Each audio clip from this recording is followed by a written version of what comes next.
जाजपुर जिलार छोट गाँ होउछि गोपालपुर। ए गाँव परिचय टसर रेशम बा कोसा सिल्क। समय थिला जेतेबेले ए गाँव हाथतंत व्यवसाय बंचिया पाई संघर्ष करथिला। स्वल्प रोजगार बजार अभाव एवं नुआ डिजाइन न जानिबा कारणरू अनेक तंती निजर परिवार भांगी दउथिले। हेले आज से गाँव जड़े 30 वर्षीय युवक एक परिवर्तनर नुआ कहानी लिखिछन्ति। तांकर नाम होउछि अजय कुमार गोइन। नमस्कार, जय जगन्नाथ। मु संजीव एवं आपण देखछन्ति ओडिया पॉज यूट्यूब चैनल। पिला बेलु से देखिछन्ति तांको बापा और मां को मात्र दुईटी हाथतंतरे काम करी परिवार चलाउथिबा। बजार ज्ञानर अभाव, पुंजीर अभाव, नुआ डिजाइन न जानिबा ए सब कारणरू तंती माने गरीब होई पडुथिले। अजय को अनेक साथी एही पेशा छाड़ी शहर मुआ होइथिले, किंतु अजय रही गले गाँव रे।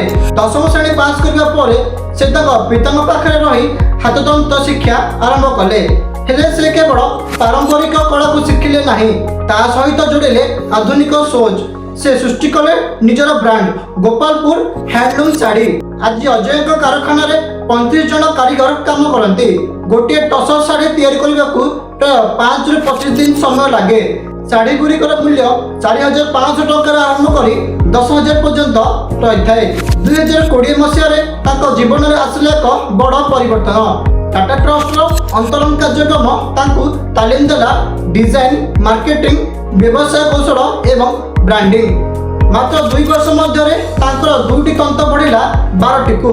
कारीगर मानक मासिक आय बढ़िला 10,000 ରୁ 12,000 टंका।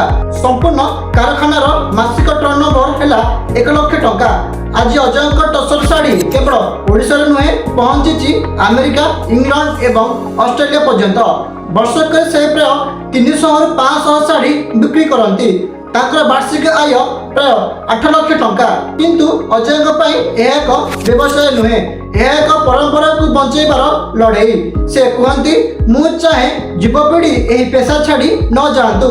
अजय सफलता प्रमाण करे जे जदि सठिक दिग्दर्शन, तालीम एवं परिश्रम थाए तेबे गाँव हाथतंत विश्व बजार निजर एक अलग परिचय सृष्टि करें। गोपालपुर टसर आज केवल एक लुगा नुहे, यह एक आत्मविश्वास एवं स्वावलंबितार प्रतीक। तेबे यह थिला अजय कुमार गुइनकर सफलतार कहानी। आपनको ए कहानी केमिति लागला हमको कमेंट्स माध्यम रे निश्चय जणेबे। जदि आपण आहुरी एही परी बिजनेस आइडिया एवं बिजनेस सक्सेस स्टोरी सुनिबा को चाहंती तेबे हमको कमेंट्स माध्यम रे निश्चय जणेबे। तेबे एहा थिला जे मो वीडियो देखा पाउन नूतन वीडियो रे। सेति पर्यंत नमस्कार, जय जगन्नाथ।